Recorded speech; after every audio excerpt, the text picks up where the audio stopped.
నీతి సూర్యుడా, మీ వెలుగును మాపై ప్రకాశింపచేయండి నాయన. ఈ ఉదయకాలములో జీవ గ్రంథములో మా పేరు వ్రాయబడిందో లేదో మేము పరిశీలన చేసుకొనుటకు సహాయం చేయండి. అలాగున మేము ఎలాగ సిద్ధపడాలో మాకు నేర్పించండి. మర్మయుక్తమైన పరలోకపు సంగతులు మీరు మాకు బోధించి నేర్పించండి నాయన. వినుచున్న వారికి మేలు కలుగ చేయండి. ఆత్మలో మమ్మందరినీ బలపరచండి నాయన. సాత్వికులుగా చేయండి నాయన. మంచి మనస్సాక్షి కలిగిన వారిగా చేయండి నాయన. యథార్థవంతులుగా మేముండుటకు సహాయం చేయి నాయన. ఇంకా రావలసిన వారిని త్వరపెట్టి నడిపించు నాయన. యేసయ్యలో అడుగుచున్నాం తండ్రి, ఆమేన్. ప్రతి బలహీనత యేసు నామములో, నజరేయుడైన యేసు నామములో ప్రతి రుగ్మత నిన్ను విడిచిపోవును గాక. దిద్దుబాటు జీవితాలు దయచేయండి. బాల్యకాలమందే సృష్టికర్తను స్మరణగా తెచ్చుకునే కృప వీరి జీవితాలకు దయచేయండి తండ్రి. ప్రతి బలహీనత మిమ్మల్ని ఇప్పుడే విడిచిపెట్టును గాక. యేసయ్యా మీకు స్తోత్రాలు నాయనా. అందరము చేద్దాం, దైవ సేవకుల కొరకు చేద్దాం. అయ్యో, ఈ సమయంలో పరిశుద్ధాలయంలో కూడి వచ్చిన సేవకులందరి నిమిత్తమై ప్రార్థన చేద్దాం. Hallelujah. Thank you Jesus, thank you Jesus, thank you Jesus. యేసయ్యా మీకు వందనాలు.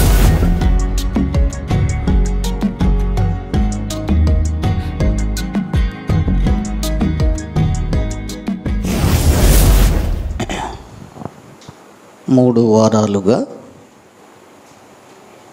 ఆదివార వేళల్లో ఈ యొక్క జీవగ్రంథం అనేటువంటి అంశం నుండి అనేకమైన సత్యాలను నేర్చుకుంటూ వస్తున్నాం.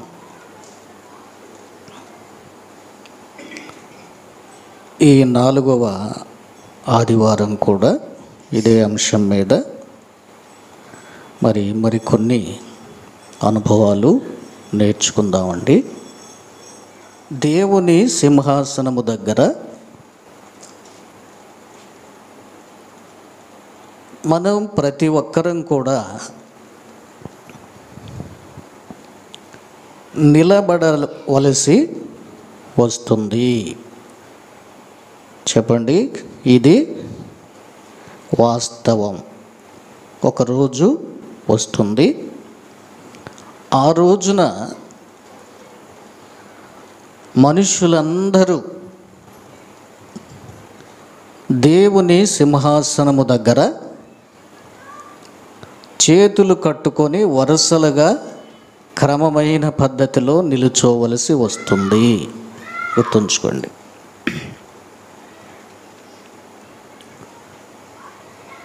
ఇది ప్రకటన గ్రంథం ద్వారా దేవుడు మనకి తెలియజేస్తున్నటువంటి ఒక నగ్న సత్యం.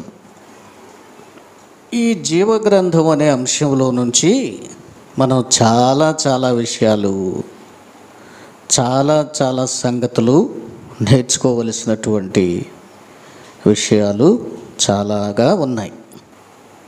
వీటిని తిరిగి మనం ఛానల్లో అప్లోడ్ చేస్తున్నాము.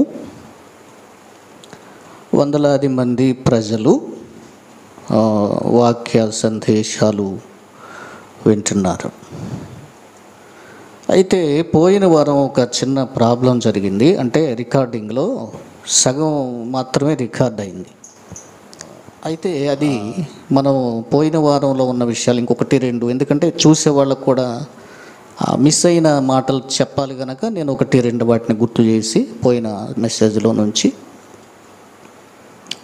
ఈ విషయాల్లోకి వద్దాము. మనకి చక్కగా 1 గంట సమయం ఉంది. ఈ సమయాన్ని చక్కగా విషయాలను నేర్చుకుంటూ మనం ముందుకు కొనసాగుదాం.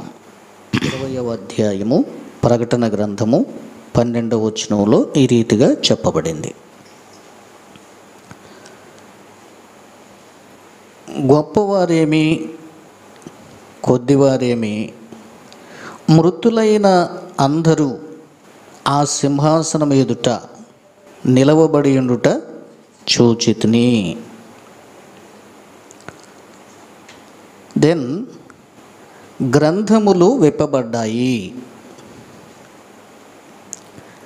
జీవగ్రంథం అనేటువంటి వేరొక గ్రంథం కూడా విప్పబడింది. అయితే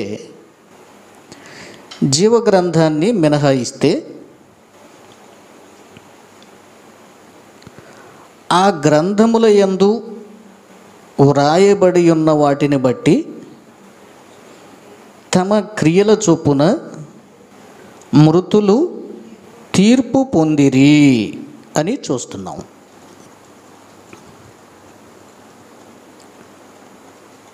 ఆ గ్రంథాలలో వ్రాయబడిన వాటిని బట్టి, జీవగ్రంథంలో కాదు సుమా, జీవగ్రంథం కాకుండా మరికొన్ని గ్రంథాలను దేవుడు గ్రంథ రూపములో నిక్షిప్తము చేస్తున్నాడు. వీటిని పోయిన వారంలో మనం వివరించుకుంటూ వస్తున్నాము. సరే, మరొకసారి వినని వారి కోసం ఆ మాటలు ఒకసారి మీకు నేను జ్ఞాపకం చేయాల్సి ఉంటుంది.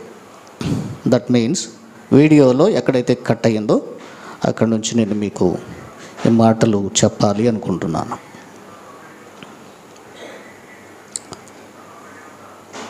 ఆ గ్రంథాలు ఏమిటి అంటే, ఒకటి ఆయుష్కాల సంబంధమైన ఒక గ్రంథం అని చెప్పాను. మొదటగా ఏం చెప్పాను? జీవగ్రంథం అని దాని పేరు తెలిసిపోయింది. జీవగ్రంథం అంటే పరలోకానికి ప్రవేశించేవారు.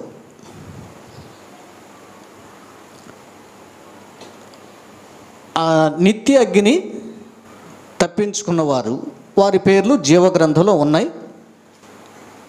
అట్లా ఉంచుదాం. ఇక్కడ మనం ఏం చూడాలి? ఇంకా గ్రంథాలు ఉన్నాయి కదా, ఆ గ్రంథాలు ఏమిటి అని పరిశీలన చేస్తే ఆయుష్కాల గ్రంథము అని చూసాం.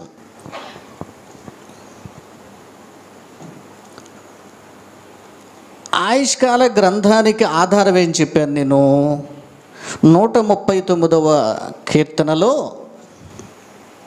16వ వచనంలో కీర్తనాకారుడు ఒక సంగతి చెప్పాడు మనకి. చూడండి. నేను పిండమునై ఉండగా దేవా నీ కన్నులు నన్ను చూశాయి. నియమింపబడిన దినములలో ఒకటైనా కాకమునిపే నా దినములన్నీయు నీ గ్రంథములో లిఖితములాయెను, నిక్షిప్తమాయెను, వ్రాయబడెను అని కీర్తనకారుడు ఇక్కడ మనకి తెలియచేస్తున్నాడు. అనగా దేవుని యొద్ద ఆయుష్కాల గ్రంథం అనేది ఒకటి ఉన్నది. అందుకనే ఒక్కొక్కసారి మనిషి చనిపోగానే సరేలే దేవుడు ఏదో వాడికి అంతవరకు రాసి పెట్టాడు, ఇక అలా జరిగింది, చచ్చిపోయాడు పాపం అని అంటాం. ఒక విధంగా వాస్తవమే. దేవుడు ఒక ఆయుష్కాలాన్ని నియమించాడు. తల్లి గర్భములో ఉన్నప్పుడే దేవుడు నిన్ను చూశాడు. నీ జీవితం ఎలాగుంటుందో దేవునికి తెలుసు. నీవు ఏమి జాబ్ చేస్తావో, వ్యవసాయం చేస్తావో, వ్యాపారం చేస్తావో, మంచివాడిగా జీవిస్తావో, చెడ్డవాడిగా జీవిస్తావో, చివరికి ఏ సమయానికి నువ్వు చచ్చిపోతావో సమస్తము దేవుని యొక్క దృష్టిలోనే స్పష్టముగా కనబడుచున్నది. ఆయుష్కాలం అనేది దేవుడు నిర్ణయించాడు. కానీ ఒకవేళ నీ క్రియలు సరిగా ఉంటే మనం ఆయన దృష్టికి మంచివారిగా జీవిస్తే దేవుడు ఏం చేస్తాడంట, ఒకవేళ అవసరమైతే నీకు ఆయుష్కాలాన్ని దేవుడు ఏం చేస్తాడు, పొడిగిస్తాడు. గుర్తుంచుకోండి. మనం ఒక్కొక్కసారి చూస్తాము, చిన్నపిల్లలుగా ఉన్నప్పుడే కొంతమంది చచ్చిపోతారు. అవునా? కొంతమంది పుట్టిన తర్వాత చిన్నగా బాల్యంగా ఉన్నప్పుడే చనిపోతారు. సరే, దేవుని నియమం, ఆయన లెక్క కొన్ని మనకు అర్థం కావు. ఎందుకు అలా జరుగుతుందో ఒకవేళ మనం చెప్పలేకపోయినా దేవుని మాత్రం మనం ఎన్నడూ తప్పు పట్టకూడదు. గుర్తుంచుకోండి. ఆయన చేతుల్లో పాత్ర అయి ఉన్నాము, కుమ్మరి చేతిలో మంటి పాత్ర. నిర్ణయం ఆయనదే. మంచిగా చేస్తాడో, చట్టిగా చేస్తాడో, కూజ చేస్తాడో, కుండ చేస్తాడో, మూకిడి చేస్తాడో, అది ఆయన ఇష్టం. పాత్ర కుమ్మరివానితో నువ్వెందుకు ఇలా చేసావు, నన్ను అలా చేయొచ్చు కదా అని ప్రశ్నించడానికి అధికారం లేదు. అలాగే మనిషి కూడా, అయ్యా పిల్లలు ఎందుకు చచ్చిపోతున్నారు, ఇది అన్యాయం అని అడగటానికి మనకి హక్కు లేదు. సరే, లోకంలో చచ్చిపోతున్నారు. ఒక్కొక్కసారి తమ పాపమును బట్టి దేవుడు నియమించిన ఆయుష్కాలం కంటే కూడా ముందే చచ్చిపోతున్నారని బైబిల్ చెప్తుంది. నీతి క్రియల వలన దేవుని దగ్గర జీవించి తమ ఆయుష్కాలాన్ని పెంచుకున్న భక్తులు కూడా ఉన్నారని బైబిల్ చెప్తుంది. టోటల్లీ ఆయన ఎడమ చేతిలో ధనఘనతలు ఉన్నాయి, ఆయన కుడి చేతిలో దీర్ఘాయుష్ ఉంది అని బైబిల్ చెప్తుంది. కాబట్టి మనం ఎక్కువ కాలం జీవించాలనుకోండి, దీర్ఘాయుష్ని ఏమంటారంటే లెంత్ ఆఫ్ డేస్ అంటారు. ఎక్కువ కాలం జీవించాలి అని కోరికుందా మీలో? చెప్పండి. ఎక్కువ కాలం జీవించాలి అనుకోవట్లేదా? సాధారణంగా అందరం అదే కోరుకుంటాం, ఎక్కువ కాలం లోకంలో జీవించాలని. సహజంగా ఏదైనా కష్టం వచ్చినప్పుడు మాత్రం అయ్యో ఈ కష్టాలు మనం ఎక్కడ పడతామో, చచ్చిపోతే బాగుండి, ఎందుకు ఈ బాధలని అనుకుంటాం. కానీ తీర దగ్గరకు వచ్చాక మాత్రం అయ్యయ్యో వెనకదీస్తారు. సరే, ఇలాగ కావాలన్నా ఆయన చేతుల్లోనే ఉంది. ఇది బైబిల్ మనకు చెప్తుంది. ప్రసంగి గ్రంథం ద్వారా దేవుడు మనకు చెప్పాడు, అట్లాగే సామెతల గ్రంథం ద్వారా దేవుడు మనకు చెప్పాడు ఈ ఆయుష్ కాలం గురించి. ఇది ఒక గ్రంథస్థం చేయబడుతుంది. కనుక ఒకవేళ ఈ లోకంలో మనం ఎక్కువ కాలం జీవించాలంటే భక్తిగాను, నీతిగాను, యథార్థతగాను జీవిస్తూ దేవునికి నమ్మకస్తులుగా ఉంటే, ప్రభువా నేను ఇంక ఎక్కువ కాలం బ్రతకాలనైనా, నా మనవళ్ళనే కాదు ముని మనవళ్ళ కూడా చూడాలి అని అనుకుంటే దేవుడు అలాగే కలుగుగాక అంటాడు. ఆమేన్ చెప్పండి అందరూ. అది నా కోరికే. మీరు అట్టగా అనుకుంటారు, పైకి చెప్పరు కానీ. దేవుని స్తోత్రం చెప్పండి. హల్లెలూయా. ప్రియులారా, ఇది ఆయుష్కాల గ్రంథం అనేది ఒకటి లిఖితమవుతుందని దట్స్ క్లియర్. రెండోది ఏం చూసామో, మనిషి మాట్లాడే మాటల గ్రంథము కూడా దేవుని యొద్ద నీవు మాట్లాడే మాటలు మంచివైన చెడ్డవైన మర్యాదపూర్వకమైన అమర్యాదగా మాట్లాడిన, బూతు మాటలు మాట్లాడిన, మంచి మాటలు మాట్లాడిన, కఠినముగా మాట్లాడిన, దయగా మాట్లాడిన, అవి మంచివైన చెడ్డవైన ప్రతి మనిషి మాట్లాడుతున్న మాటలు ఏమవుతున్నాయి? రికార్డు చేయబడుతున్నాయి. అదే గ్రంథములో వ్రాయబడుతున్నాయి. ఫర్ సపోజ్ వాక్యాధారంగా మీకు చెప్పాను. ఏం చెప్పాను? యోబు గ్రంథంలో 19వ అధ్యాయంలో 23వ వచనం ఒకరు చదవండి, చదవని వారు. నా మాటలు వ్రాయబడవలెనని నేనెంతో కోరుచున్నాను, అవి గ్రంథములలో వ్రాయబడవలెనని నేనెంతో కోరుచున్నాను. యోబు గారి కోరిక ఏంటంట? అయ్యా, నేను ఏదైతే మాట్లాడుతున్నానో నాయన, నీ గ్రంథం ఒకటి ఏర్పాటు చెయ్యి, ఆ గ్రంథంలో నా మాటలుంటే బాగుండు అనుకున్నాడు. కానీ అది వాస్తవేనని యేసుప్రభువు చెప్పారు. మత్తయి సువార్త, నేను మీతో చెప్పునదేమనగా, మనుషులు పలుకు వ్యర్థమైన ప్రతి మాట, జాగ్రత్త, విమర్శ దినమున అనగా తీర్పు రోజు. అక్కడేం చూసాము? తీర్పు జరుగుతుంది. ద ఫైనల్ జడ్జ్మెంట్ డే, ఆఖరి తీర్పు దినాన నీవు మాట్లాడిన మాట జాగ్రత్త. గ్రంథములో వ్రాయబడింది, గ్రంథంలో వ్రాయబడుతుంది. నీ మాటలను బట్టే నీవు మంచివాడవా, నీతిమంతుడవు, లేదా అపరాధివని తీర్పు పొందుతావు అని మత్తయి సువార్తలో 12వ అధ్యాయంలో వచ్చినవి ఎంత? 20, 36, 35, 36, 37 వచనాల్లో చూస్తున్నాం. అండర్లైన్ చేసుకోండి. హల్లెలూయా. గలగల పారే ఓ సెలయేరా, గగనంలో ఎగిరేవో పక్షులారా, గలగల పారేవో సెలయేరా, గగనంలో ఎగిరేవో పక్షులారా, రోగినై మూగబోగా పాపినై పడి ఉండగా లేవనెత్తెను, బాగు చేసెను, ఆదరించినాడే. ఆ దేవదేవుని జాడ చెప్పవా, జాడ చెప్పవా, జాడ చెప్పవా. హల్లెలూయా. రెండవ గ్రంథం ఏంటి తేజ? మాటల గ్రంథము. జాగ్రత్త, మీ మాటలు జాగ్రత్తగా ఉండాలి. ముఖ్యంగా దేవుని సన్నిధిలోకి వచ్చినప్పుడు ప్రసంగి గ్రంథకర్త ఒక మాట చెప్తాడు. 5వ అధ్యాయంలో చదవండి, మనకు అవసరమైన మాట మరొకటి ఉంది అక్కడ.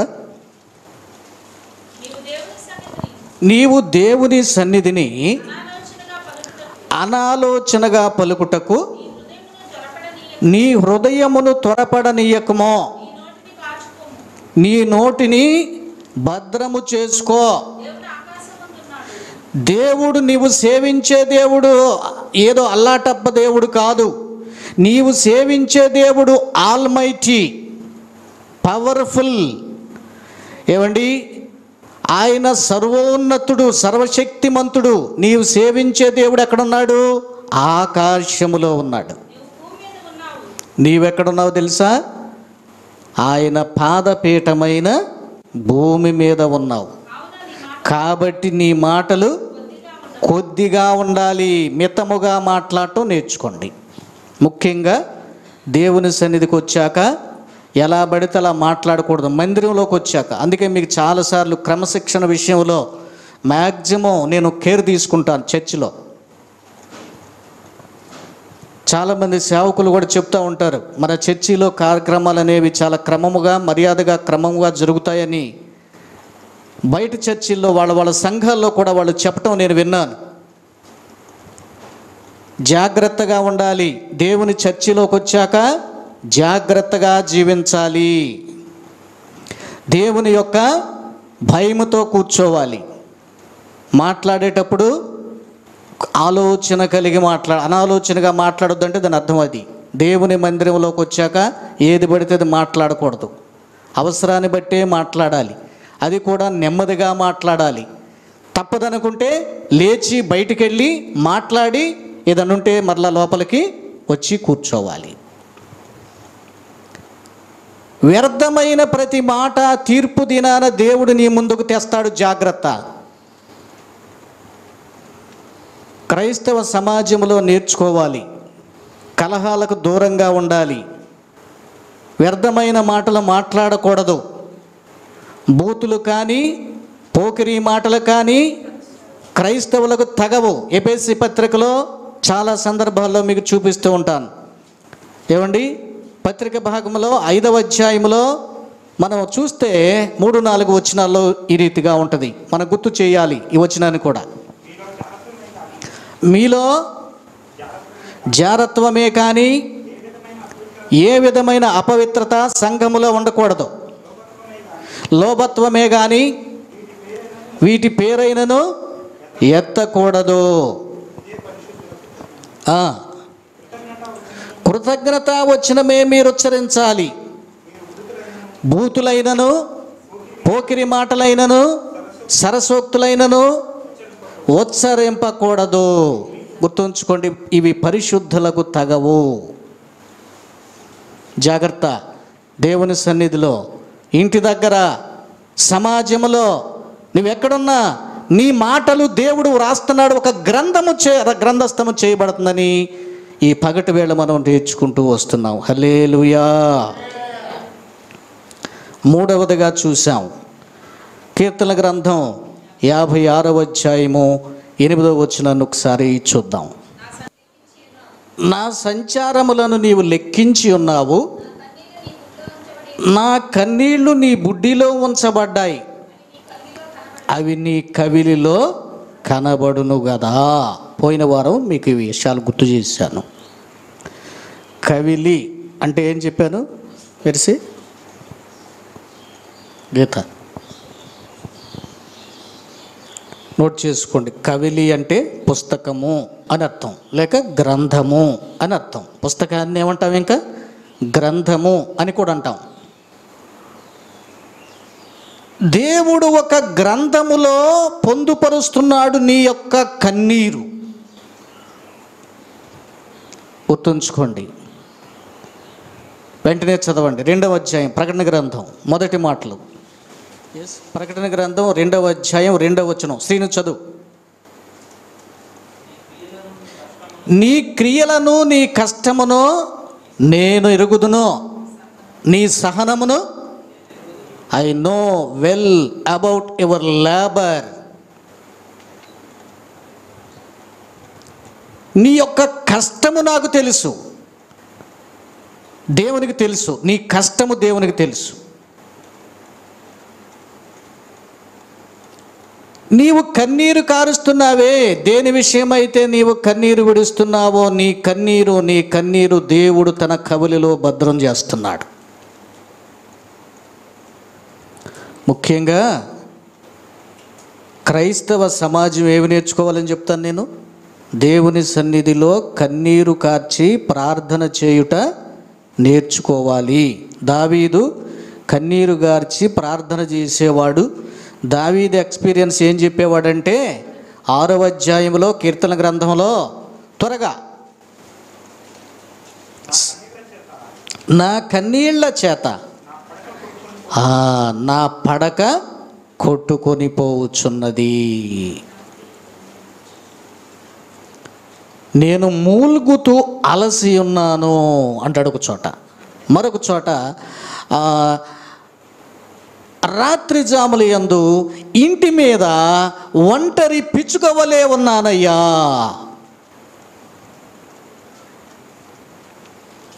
గూడబాతును పోలి ఉన్నానయ్యా, నా కన్నులు చివికినాయనాయనా, నీ సేవకునికి నీ మాటలంటే ఎంతో ప్రియము నాయనా. ఏమండి, ఈ పశ్చాత్తాపపడి ప్రార్థన చేయటంలో దావీదును మించిన వారు లేరండి. హల్లెలూయా. ఇదేంది ఇన్స్పెక్షన్కి వస్తున్నాడు ఏంది ప్రేంగాడు? దేవుని స్వామి చెప్పండి. హల్లెలూయా. ప్రియులారా, కన్నీటితో ప్రార్థన చేస్తే దేవుడు తన గ్రంథములో లిఖిస్తున్నాడు. అందుకే ప్రతి విశ్వాసం ఏమి నేర్చుకోవాలి? కన్నీటితో ప్రార్థన చేయటం నేర్చుకో. చర్చికి వచ్చి వెళ్తున్నాం, ఉపయోగం ఏముంది? కన్నీటి ప్రార్థన చేయటం నేర్చుకోవాలి. శ్యామల విన్నావా? ఏది మన ముగ్గురు బ్యాచ్ రాలేదా? ఏమి నేర్చుకోవాలి చెప్పండి? కన్నీటితో ప్రార్థన చెయ్యాలి. యేసయ్య అలాగే చేశాడా? మలయ యేసయ్య అలాగే చేసేవాడు. కన్నీటితో ప్రార్థన చేసేవాడు. కన్నీటితో విత్తేవాడు ఒక రోజున సంతోష గానముతో పంటను కోస్తాడు. అందుకనే విశ్వాసి నేర్చుకోవాలి, పిల్లలకు నేర్పాలి. ప్రార్థన చేయటం చాలదు, ప్రార్థన చేస్తూ ప్రార్థనలో కన్నీటి ప్రార్థన చేసే ఆత్మనివ్వమని తండ్రిని అడగాలి. తల్లిదండ్రులు పిల్లలకు కూడా. మీకు తెలుసా, కన్నీటి ప్రార్థన చేసినప్పుడు సాతానును మనము సులభముగా జయించగలుగుతాం. పొడి మాటలు మనం ఎంత గంట ప్రార్థన చేసినా సైతాను శక్తులను మనం జయించలేం. గుర్తుపెట్టుకోండి. అయ్యా నేను ఒట్టివాడిని. మొన్న విన్నాం కదా, పద్మ గారింట్లో ఉపవాస ప్రార్థన జరిగింది బుధవారం, అంతే కదా. ఆ బుధవారం రోజున రాజుగారు, మన రాఘవరాజు గారు కాదులేండి, బైబిల్లో ఉన్న ఒక రాజుగారు ఏం చేశాడు? యెహోషాపాతు రాజుగారు దేవుని సముఖంలోనికి వెళ్ళి ఉపవాసముండి ఉపవాస దినమును ప్రకటించి తాను తగ్గించుకొని, అయ్యా నేను వచ్చివాడిని నాయన, నేనేం చేయాలో నాకు తెలియదు నాయన, నేను ఏ పాటి వాడిని నాయన, నాకు శక్తి చాలదు నాయన, నీవే దిక్కు అని ప్రార్థన చేశాడంట. చూసారా? దేవుని స్తోత్రం చెప్పండి. హల్లెలూయా. ప్రియులారా, తాను తగ్గించుకొని ప్రజలందరూ కూడా ఉపవాసం ఉన్నారు. దేవుడు వెంటనే కార్యం చేశాడండి. యుద్ధంలో వారికి గొప్ప జయము దేవుడు అనుగ్రహించాడు. దేవుని స్తోత్రం. హల్లెలూయా. ఒకేసారి రాజుగారి మీదకి 3 వైపులా శత్రువులు వచ్చి పడ్డారు. ఆ రాజుగారికి ఎంతమంది వచ్చి శత్రువులు వచ్చారు ఒక్కసారి? ఈ శత్రువులు ఎవరో తెలుసా? ఆ రాజు నువ్వే. శత్రువులు ఎవరో తెలుసా? శరీరమో, చెప్పండి, అది సరే, ఇటు చెప్పండి, ఇంకోటి ఉంది. శరీరమో, లోకమో, సాతాను. ఇవి మన మీద దాడి చేస్తాయి. దీనికి సాదృశ్యంగా శరీరాశ, నేత్రాశ, జీవపడంబము ఇవి మన మీద దాడి చేస్తాయని యోహాను చెప్పాడు. నేను ఆ రోజు ఒక అర్ధగంట 30 గంట మాట్లాడాను. శరీరము ఏం చేస్తుందన్న చాలా క్రొత్త మెసేజ్ ఆ రోజు నాకు తెలిసి. నేను అంత క్లియర్గా అంతకుముందు ఆ మెసేజ్ మాట్లాడలేదు. వీలైతే మనం అది ఒక సబ్జెక్ట్గా ఎంచుకొని ఈ జీవగ్రంథం అయిపోయిన తర్వాత ఆ సబ్జెక్ట్గా తీసుకొని దాని మీద కూడా నేర్చుకునే ప్రయత్నం చేద్దాం. హల్లెలూయా. అంతరంగ పురుషుడు, బాహ్య పురుషుడు, శరీరం ఏంటి, ఆత్మ ఏంటి? శరీర మనసు కలిగిన వాడు దేవుణ్ణి సంతోషపెట్టలేడు. రాత్రి మనం నేర్చుకున్నాం, ఎవరిని చూసి దేవుడు సంతోషపడతాడంట? దేవుని స్తోత్రం చెప్పండి. హల్లెలూయా. రాత్రి ఏమి నేర్చుకున్నావురా? ఒక విశ్వాసి తన పెదవులతో యథార్థమైన మాటలు మాట్లాడుతుంటేనంట దేవుడు చూసి సంతోషపడతాడంట. అమ్మ గుర్తుంచుకోండి. మరి మీరు వచ్చి కూర్చుని ఊరికి వెళ్ళటం కాదు అమ్మా, నేర్చుకోవాలి, అలాగ మీరు ప్రవర్తించాలి.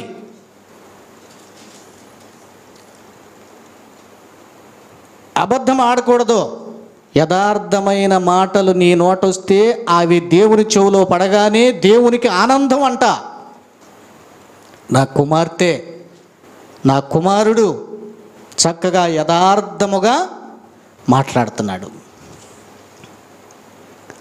ఆనందం మహానందం నా ప్రియుని స్వరం మధురం ముఖము మనోహరం ప్రియుని ముఖము మనోహరం. హల్లెలూయా.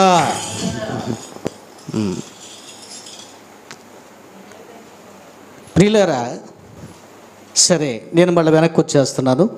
ఇది అంతా మనం పాత పాఠంలోనే ఉన్నాం.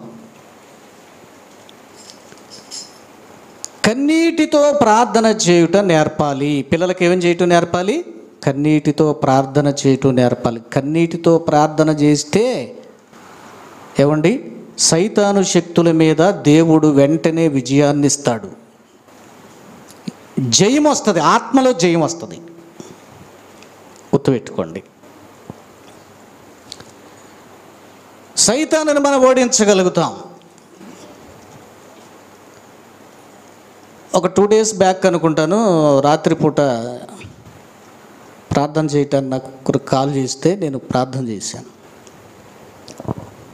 12 గంటలకల్లా ఆ చీకటి నా మీదకి వచ్చిందండి. అంటే మీకు అప్పుడప్పుడు చెప్తుంటాను, మ్యాక్సిమం ఎవరి కోసమైనా మనం ప్రార్థన చేస్తూ ఉన్నప్పుడు మరి అదేంటో కానీ అందరి దగ్గరికి వెళ్ళవు, కానీ నా దగ్గరికి మాత్రం వస్తాయి. అంటే ఆడి కోపం తీర్చుకోవటానికి. సరే, చాలా బలంగా ఉంది, రియల్గా మనిషి మీదకి వచ్చినట్టుగా అనిపించిందండి నాకైతే. మనిషి స్పర్శ తగిలినట్టుగా అనిపించింది. కొంచెం కోలుకొని మనిషి కాదని నాకు అర్థమైంది. ఆ తర్వాత నేను దాన్ని కొట్టే ప్రయత్నం చేశాను. నాకు శక్తి చాలట్లేదని అర్థమైంది. మళ్ళీ తమాయించుకొని లేచానండి. సరే, అప్పుడు మళ్ళీ ప్రార్థన చేసుకున్నాను. ప్రభువా, దీని మీద నాకు జయమి ప్రభువా అని చెప్పి ప్రార్థన చేశాను. ప్రార్థన చేసినాక అప్పుడు అది బంధించబడి గొలుసులతో నా ప్రక్కనే బంధించబడిపోయి నా మనసు పక్కనే వాలిపోయింది. అప్పుడు నేను మరలా తీసుకొని దాన్ని కొడుతున్నాను. పిల్లరా, అంటే దేవుడు కొన్నిసార్లు కొన్ని అనుభవాలు కొంతమందికి ఇస్తాడు. అంటే కొంతమంది వీటిని నమ్మొచ్చు, నమ్మకపోవచ్చు. ఎవరు చెప్పారండి, అంత భ్రమండి, లేకపోతే ఇది నిజమా అని కొన్ని అనుకుంటారు. అయితే మన బేస్మెంటు, మనం నేర్చుకునే విధానం, దర్శనాలు ప్రభు ఇస్తాడు, సాతాను శక్తులు ఉన్నాయి, మనుషులు పట్టుకుంటాయి, పీడిస్తాయి. ఏమండి, ఒక హైదరాబాద్ నుంచి ఒక పాస్టర్ గారు ఫోన్ చేశాడు ఒక 2-3 వారాల క్రితం. అయ్యగారు, మీరు ఏంటి దయ్యాలు ఉన్నాయని చెప్తారు, అసలు దయ్యాలు ఎక్కడ ఉన్నాయి అంటే, మీరు ఎవరు బాబు అని అంటే, నేను పాస్టర్ గారినండి, హైదరాబాద్లో సేవ చేస్తాను అన్నాడు. సరే, నా పలానా ఇంకా 2-3 వీడియోస్ ఉన్నాయి, కరెక్ట్గా చూసి తర్వాత నాకు ఫోన్ చేయన్నాను.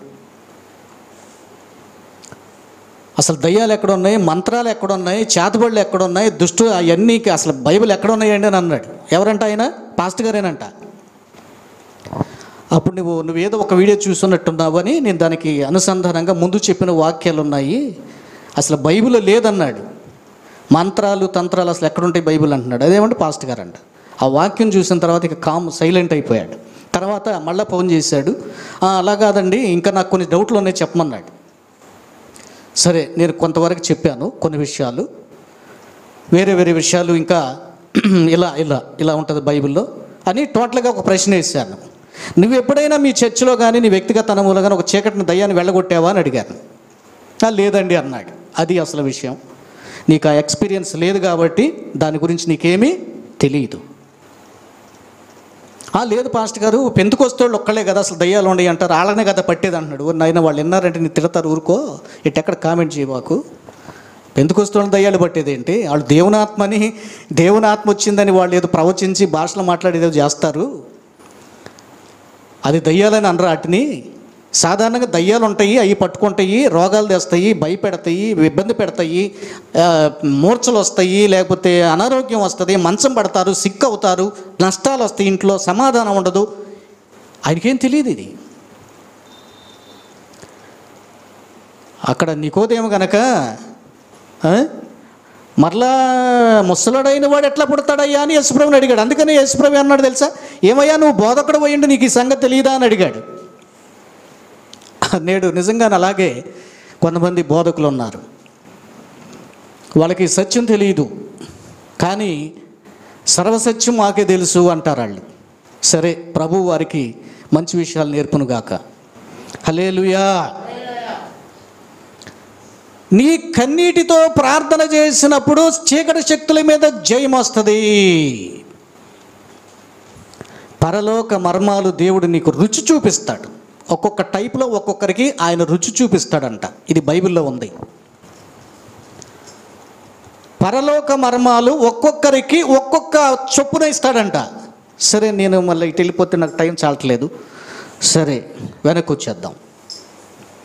ఇప్పుడు ఎన్ని గ్రంథాలు చెప్పాను? ప్రకటన గ్రంథంలో 20వ అధ్యాయంలో 12వ వచనంలో చెప్పబడ్డ మాట ప్రకారంగా గ్రంథాలు విప్పబడ్డాయి. ఎన్ని గ్రంథాలు మనం కనిపెట్టగలిగామో, ఫైండ్ అవుట్ చేసామో చెప్పండి? ప్రస్తుతానికి 3 చేసాం. 1 చెప్పండి, మొదటిది ఏంటి? ఆయుష్కాల గ్రంథం. 2 మాటలు మాట్లాడితే అది ఒక గ్రంథం. 3 నీవు విడిచే కన్నీరు దేవుని దగ్గర ఒక పుస్తకంలో వ్రాయబడుతుంది అని చూసాం. సరే, ఇప్పుడు మనం వెనక్కి వచ్చేద్దాము.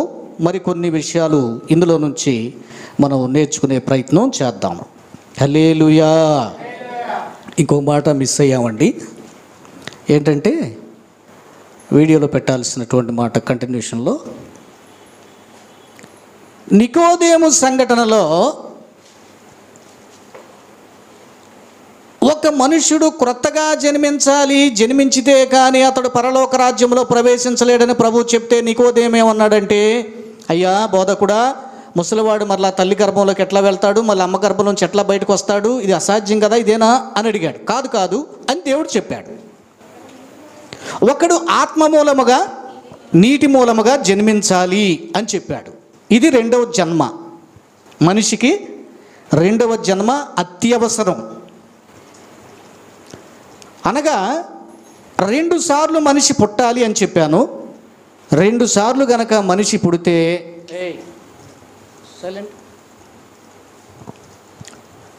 నాకు డిస్టర్బ్ అవుతుందిరా, నాకు కంట్లో పడితే. హల్లెలూయా. ప్రియులారా, 2 సార్లు పుట్టినట్లయితే మీకు ఎప్పుడు ఏం చెప్తున్నాను? మరణం ఒక్కటే. లేదు, ఒక్కసారే జన్మించి అలాగే ఉన్నావు అనుకోండి, నీకు 2 మరణాలు నీ కోసం కాచుకున్నాయి. ఒకటి భౌతిక మరణం, 2వది ఆత్మ సంబంధమైన మరణం. లాజిక్ అర్థం చేసుకోండి. 2 సార్లు పుడితే మరణం ఒక్కటే. ఒక్కసారే పుట్టి నువ్వు అలాగున్నావంటే నీకు మరణాలు 2 ఉన్నాయి. ఇక్కడ విషయం ఏంటంటే, 2వ మరణం అసలు అది మరణమే కాదు, నిరంతరము జీవించడం. అదే 2వ మరణం. ఆత్మకి చావు లేదు. నరకములో అగ్ని ఆరదు, పురుగు చావదు. చూసారా? మరి 2వ మరణం అంటే ఏంటి? యుగ యుగాలు, ఏమండి, తరతరాలనండి, సంవత్సరాలనండి, నెలలనండి, రోజులు తరబడి, నెలలు తరబడి, సంవత్సరాలు తరబడి, యుగాలు తరబడి అగ్ని కాలతా అలా కాలతా ఉంటుందంట. ఆత్మ ఏమవుతుంది? పనిష్మెంట్ చేయబడతా ఉంటుంది. ఇదే 2వ మరణం. చూసారా? ఇప్పుడు బాధను తట్టుకోవాలని అమ్మయ్య నేను చచ్చిపోతాను అనుకుంటాడు ఒక మనిషి. కానీ ఆత్మకి బాధ కలుగుతుంది, అగ్ని ఉంది. మరి అప్పుడు ఎట్లా తప్పించుకుంటావు? అసలు తప్పించుకునే నాదుడు లేడు, తప్పించే నాదుడు లేడు. అందుకే అదే అదే ఆ రోజు యేసయ్య ఉగ్రత రోజు, 7 ఏండ్ల శ్రమల రోజు, పాపులంతా ఏడ్చే రోజు, అదే అదే ఆ రోజు. హల్లెలూయా. చాలా భయంకరమైనటువంటిది. అగ్ని ఆరదు, పురుగు చావదు. 2వ మరణం ఉంది. అయితే నువ్వు అందుకనే క్రీస్తులో 2వసారి పుట్టాలి. అదే మనం నీటి మూలముగా, అంటే పశ్చాత్తాపడి పాపములు నొప్పుకొని దిద్దుబాటు చేసుకొని దొంగిలించిన విచ్చివేసి విరోధుల దగ్గరికి వెళ్ళి క్షమాపణ కోరుకొని సమాధానపడి ప్రభు బిడ్డగా జీవిస్తూ బాప్తీసం పొందితే నీవు 2వసారి జన్మించినట్టు. ఏదో ఒక్కసారి నీళ్ళలో బాప్తీసం తీసుకోగానే సడన్గా 2వసారి పుట్టానంటే కుదరదు. గుర్తుంచుకోండి, ఇవన్నీ చేయాలి. ఏం చేయాలి? దిద్దుబాటు చేసుకోవాలి, క్షమాపణ కోరుకోవాలి, అబద్ధాలు ఆడకూడదు, మోసం చేయకూడదు, దొంగిలించకూడదు. చూసారా? అలాగ చేయాలి. ఇది భక్తి. ఇది 2వసారి జన్మ. రైట్. హల్లెలూయా. సరే ప్రియులారా, మరొకసారి 12వ వచనం చదువుదాం. 20వ అధ్యాయం ప్రకటన గ్రంథంలోకి రండి, వచ్చేసేయండి. మరియు గొప్పవారేమి కొద్దివారేమి మృతులైన వారందరూ కూడా సింహాసనము ఎదుట నిలవబడి ఉండుట చూచితిని. అమ్మ వినండి. అయితే ఏం జరుగుతుంది అక్కడ? గ్రంథాలు విప్పబడ్డాయి. గ్రంథములో వ్రాయబడిన వాటి ప్రకారముగా వారి క్రియలను బట్టి వారు మృతులు తీర్పు పొందిరి. జాగ్రత్త, తీర్పు ఉంది, జాగ్రత్త. మనిషి, ఓ మనిషి, తీర్పు ఉంది, జాగ్రత్త. దేవుని సింహాసనం వద్దకు రావాలి, జాగ్రత్త. అందుకనే మనిషి, నువ్వు బాల్యకాలంలోనే నీ సృష్టికర్తను తెలుసుకో, నువ్వు రక్షించబడతావు. నీ పేరు జీవగ్రంథంలో ఉంటుంది. ఏ కాలంలో? బాల్యకాలములోనే. యవన కాలం దాకా కూడా కాదు. ఇప్పుడు చాలామంది మీలో బాల్యకాలం దాటారు. సాధారణంగా బైబిల్ లెక్క ప్రకారముగా 12-13 సంవత్సరాల వరకు బాల్య దశ. బైబిల్ ప్రకారం 13 లోపు. గుర్తుంచుకోండి, 13 లోపు ఏమనాలి వాళ్ళని? బాల్య దశ. 13 దాటిన తర్వాత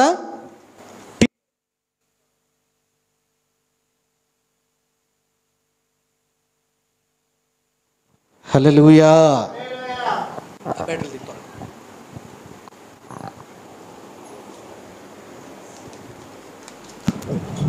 ప్రియులారా, మనం ఏం చూస్తామంటే